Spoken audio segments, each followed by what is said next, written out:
嗨，大家好，我们是你的灵魂好伙伴，我是你的蓝色伙伴，我是 John。我是你的橘色伙伴，我是永杰。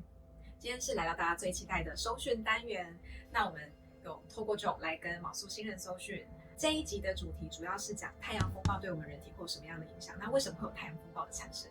对，然后呢，还有关于未来的金融系统，算是预言吧，就是我看见的未来。你要这样啊？那我现在解释一下为什么会有太阳风暴好了。太阳风就我们有时候地球的南北极会出现所谓的那个极光的现象，就是因为太阳风。那太阳风是因为可以简单的来说是太阳的能量释放，那它经过一些磁场的变化，或者是它本身的运动的变化，它会向外高速的喷出一些等离子体。那这些离子体很小啊，有电子啊、质子或者是原子核等等之类的很小的粒子，就会快速的向外面喷发，然后你看起来就很像是一场大型的岩浆喷发这样，但是它其实离子会被喷发的更远。对，那这些东西如果到地球的话，就会在地球的南北两极会有极光的现象。对，除了极光的现象，它也会带给地球一些，因为它是带电的，所以它会就是间接的影响地球的一些活动，就它可能会打到你，因为我们手机里面不是有一些电板嘛，它可能打到你手机的电板，或者是影响你的收讯，这都是有可能发生的。还有地下的油管啊，或是埋在地板上的一些电路啊，都有可能。所以最近大家可以稍微拿手机起来搜寻一下，你就打太阳风暴，会看到可能会有停电的状态啊，或者是大家最近手机收讯不太好的状态，都是这个太阳风暴所造成的。好，那其实我收讯的开端呢，并没有特别提到太阳风暴，不过的确太阳风暴呢，对我这个人来说是非常有感的。大概已经有1个月的时间，我的心脏的跳动的频率非常的跟以前非常的不一样。它非常不规律，就有点像是心悸，可是又比心悸还要更强烈。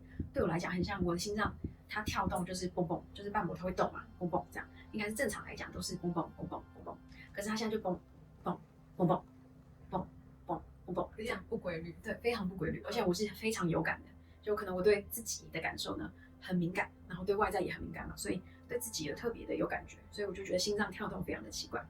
一开始的时候没有太注意，不过接下来我就感受到这原来是跟那个太阳风暴有关系。然后我在一开头的时候呢，就问卯宿星人有没有什么想对我说，结果他也提起太阳风暴，所以就刚好跟大家分享。对，好像从4、5月吧，就已经开始有一些太阳风暴出现，而且是越来越大的状况。好，那太阳风暴呢？卯宿星人跟我说，就是太阳风暴呢，未来会持续的增加，它对我们的电压、对电磁波都会产生影响。那为什么会有呢？就是因为地球的阴阳能量不平衡。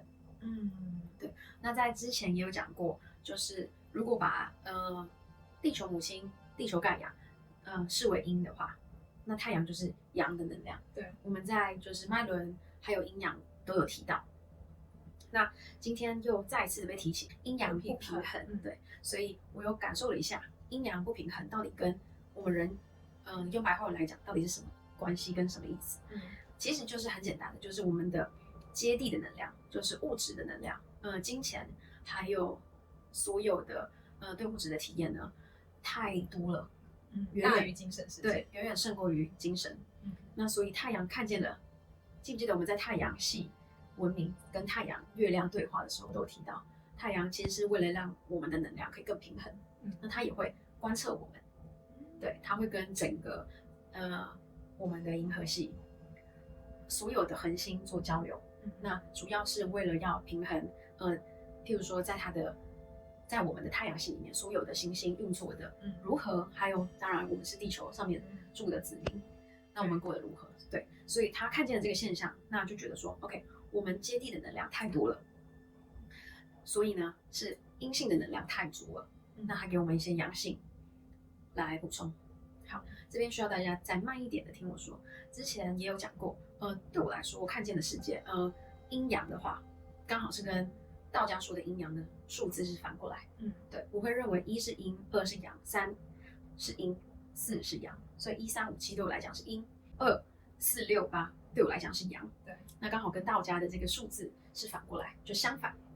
那我今天呢，再一次的感受这件事情，那它就很明显的显示，就是其实所有的阴阳呢，都不是单阴或是单阳，不是单一的存在，也就是说，它是阴阳，数字1既是阴也是阳，取决于你怎么看它。你在阴的世界看它，或者是阳的世界看它。那如果你在精神世界看1，那它就是阴；那如果你在人间就物质世界看1，那它就是阳。就跟我们男女一样，就是每个人心中都有阴阳，只是看起来都会把女生比作是阴，然后男生是阳这样。对，但也不代表说就是一定是这样。我们每个人都是阴阳的，就是平衡。对。那在解释阴阳的时候呢，说到的画面完全就是太极的画面。那他解释的就很图像的解释，就是给我看1这个数字呢，它不是只有白色的一块这样，它是阴阳都有。那取决于你怎么看它。那如果你认为它是阴的话，就是从这个角度看它，所以白色的会比较明显，大概是这个概念。对，那黑色的会比较不明显，就取决于你站在哪边。好，这个也是题外话，不过也很有趣。好，所以为什么会有这个太阳风暴？为什么它要大量的释放这一些带电的粒子？也就是说，为什么太阳有意识的这么做？对啊，它是受不了地球人太慢了。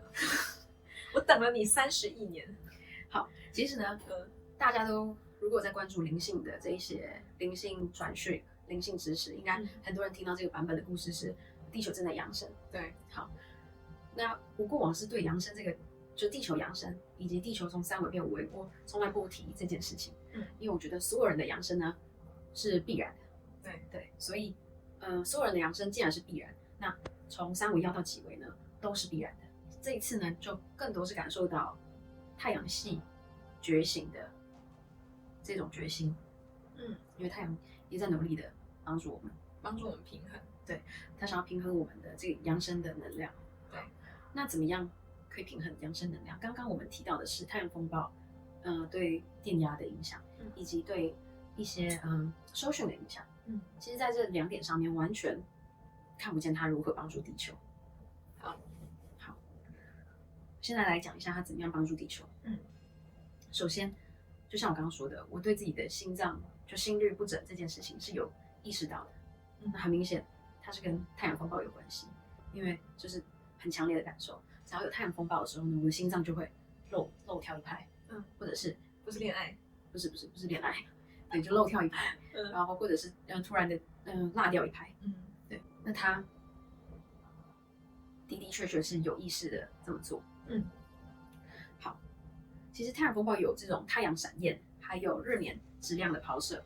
刚刚永杰讲日冕质量的抛射，就是带电粒子呢，就会有点像是我们人打喷嚏，它就是把所有里面的东西这样散发出去。对，那太阳风暴也是。那日冕质量抛射的话，就是你就想象太阳在打喷嚏，那它喷出来的这些飞沫就是带电的这些粒子。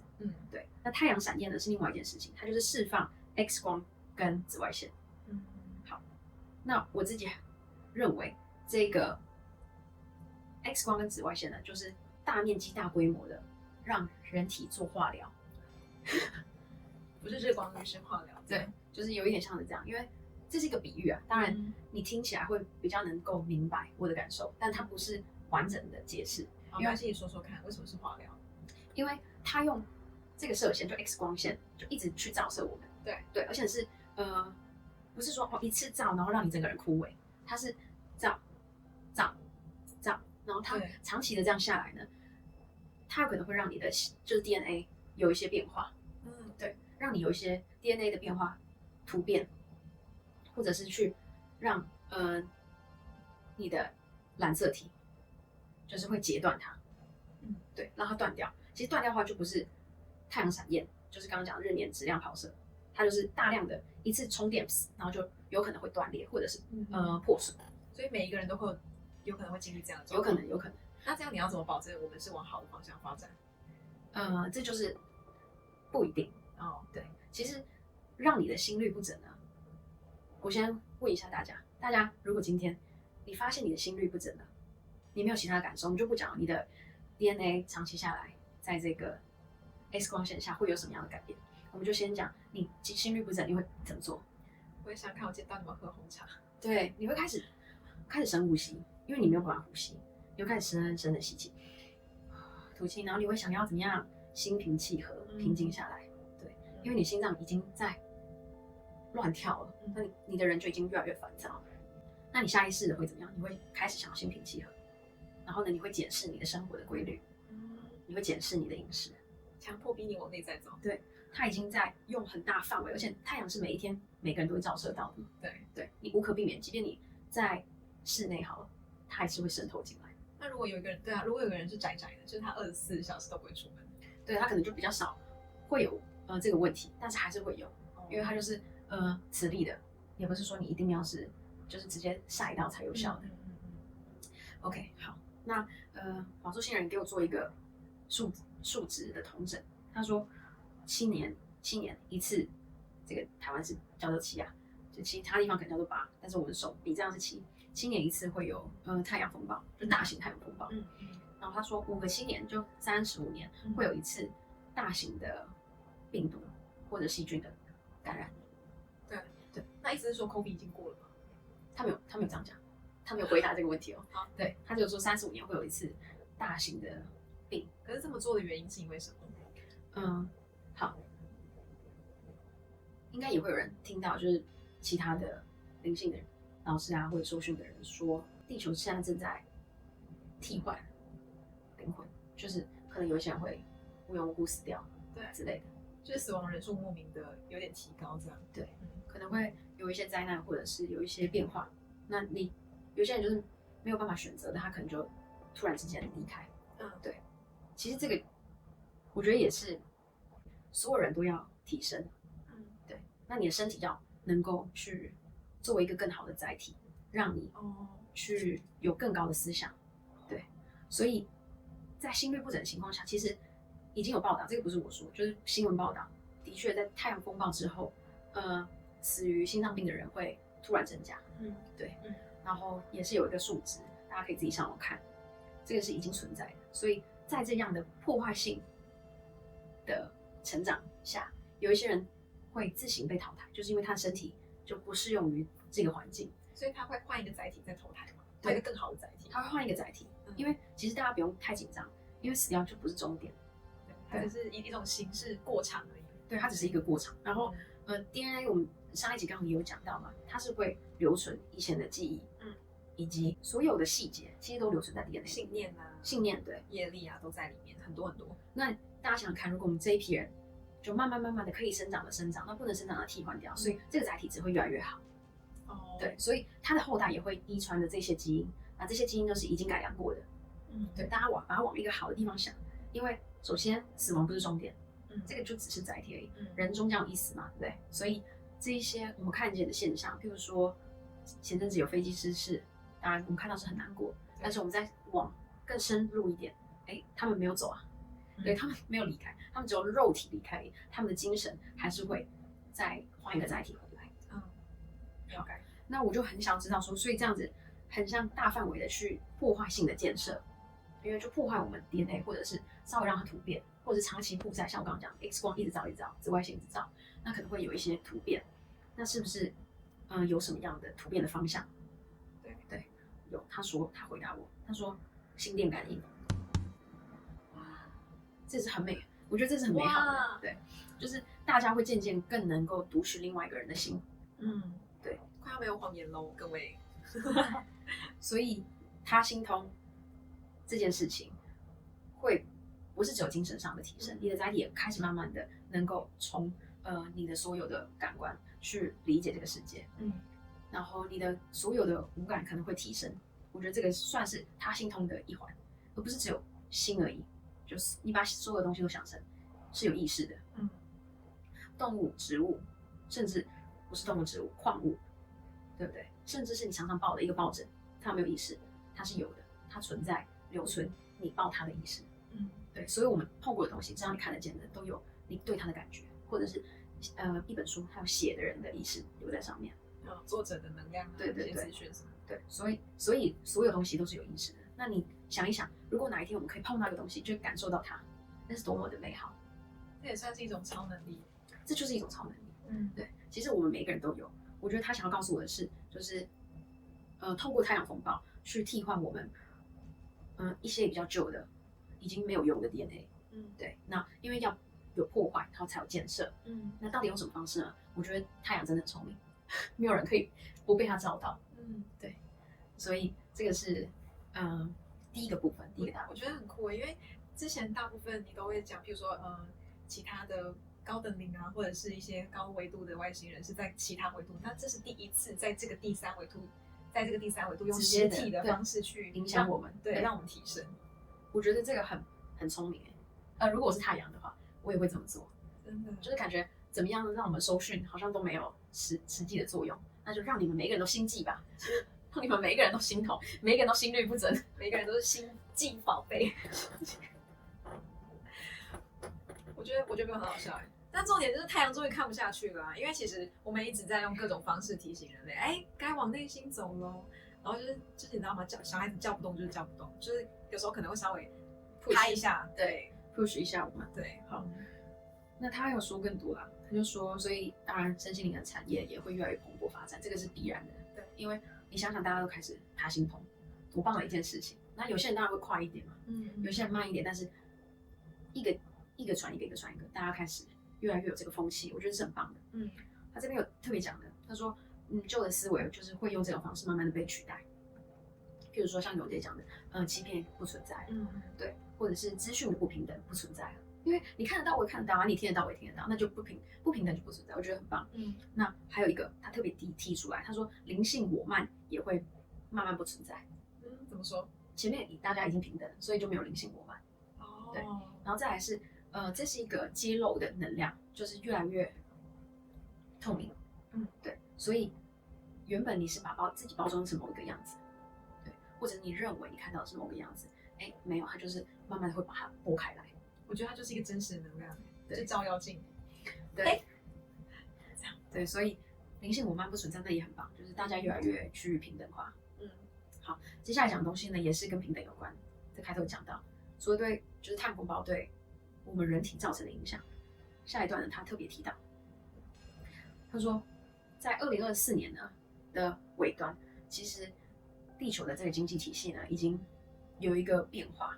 他给我是图样式的、图形式的这个解说，然后就给我看有一根长长的这个轴心，好，这个叫做中心，这个轴对中轴，这个中心呢，这个中轴呢，它集合了所有的资源，对，所以就像以前的经济体系一样，所有的各个经济体系的巨鳄。大家呢都互相的交流，所以是在中间这一个轴里面互相交流。譬如说我是石油的巨鳄，或我专门卖石油，那假设永杰是专门卖黄金，好，我们大家可以怎么样去沟通、去谈？那我们的资源呢，就是只是互换而已，都不会变少，反而会越来越多。那刚刚讲是中心，那他给我看的这张图呢，是有这个中轴以外，外面围绕了一圈，从最靠近中心的慢慢向外，那最外圈呢就是最基底的人。是面积最大的，就是最广的这个外围，就是阶层比较低的，比如说劳动力的人，对，以前是这样的。那当然你看起来就非常非常的不平衡，因为全部的能量都在供给中间的中心轴，但是中心的中间轴它是没有门可以进去的，没有人可以拥有他们的资源，但是他们可以拥有我们无限的资源。那所有的经济、所有的金融都是在他们之内的。就大家讲什么金字塔顶端啊，钱只会往上流，不会下放到下面的人。对，那他给我看是这样，我觉得解释的也是很好。对，就是越外圈的人是面积越大的，但是人就基数越多的。对，他说这个在2024年呢已经破灭了这个东西。对，在开始瓦解了。对，在能量上呢，它已经瓦解掉。那他说代替它的是什么？然后就看就是双股螺旋。他说以后的金融体系就像双股螺旋一样。然后，因为我其实真的对这些生物科技没有很大的概念，我就在想，那 DNA 到底怎么样可以解释说未来的经济体系？我懂，我刚刚突然懂。好，请说。因为你原本讲的是有一个中轴，那资源都在这边，但是其实双股螺旋是它是去中心的，它是双股，对，它没有中心，每一个人都是中心，对，每一个人都中心，对，不论你在双股螺旋的哪一个点，你都是这一个整个中轴。对，我是这样理解的。对，我觉得永杰讲的很好。我第一个反应是的，它是去中心化的。然后所有资源呢，你看我上下接通，然后呢旁边接通，所以我有的人你也可以到达，你就走2步就到了。然后我们没有人是比较宽比较胖的，我们没有人是比较多的，我们所有人都一样多。对，然后所有的这些资讯呢都是公开透明的，又跟刚刚讲他心通是一样的。好，那这个已经是他的解释了，我已经觉得哇很美好了。对，所以谢谢他跟我讲这样。然后他主要是讲说，对，一是去中心化，二是平衡跟相对应。对，然后三是对称互补的。对，它是对称的，完全体现在双股螺旋上面。对啊，对，就是一模一样的东西，就双股螺旋将会是未来经济体系的一个指标。好，那在这个影片的开端，我讲到，就我看到了以后的经济体系，大家应该会觉得很有趣。对，这跟收据没有关系。就我有一次，走在路上，对，然后就突然永杰问我，然后就突然有感而发，就是未来的经济体系长怎样？所有的人呢，其实都是不愁吃穿，因为所有的资源是共享的。那当然它还是有一个制度，就是大家其实都有一个数值，比如说200点，点数的，对，点数。那你就是你这一个月就是会有200点，那这个200点要干嘛用？就是你吃饭、你缴电费、你缴网路费，所有你需要的，比如说你去购物，你都可以用这个点数，这个200点。那你要怎么获得这个200点？200是一个举例说明。好，那你要怎么获得这个200点？就是你可以去社区里面打扫你被分配的地方，那就是这些全部都是公共的嘛，比如说公共厕所、公共的这一些公园啊，所有的library， 你都可以去里面去整理啊，对，服务。那你只要做这些最基本的工作，那你就会有这200点。那所以你有200点之后呢，其实你是不愁吃穿的。那你缴什么东西呢，也都是从这200点里面扣，然后是绰绰有余这样。除非你特别有什么样的收藏，那你就会想特别有什么样的收藏，或是你特别有什么样的兴趣，你可不可以赚这个点数？是可以的。那赚点数的方法其实就是你用你的最高的兴趣去帮助另外一个生命，对，那你就可以获得这些额外的点数。他可以把他的点数给你。大家有看过终点站吗？有，就是那个时间的那个，他就时间就是金钱这样子。然后他们给的时候就是这样子，然后你就会有他的点数，就是来 Apple Pay， 对，来 Apple Pay 过去，对，在身体里面，这是一部电影嘛，它的情节就是大概这样。那其实观念很相同，对，好，所以我刚刚说的这个呢，就是我看见的未来式的样子，然后我就觉得非常非常的美好。就比如说你只是做个资源回收，或者是你只是随手关灯，那他就会感受到，就是你有做到，或者是特别的节约用水，那你就会有额外的配给的这个点数，那全部都是由大家一起的，然后大家共同去均分的。对，那你有看到这个大概会在几年内发生？如同我以前常常说的，就未来是浮动的。对，这个我觉得它是必然发生的。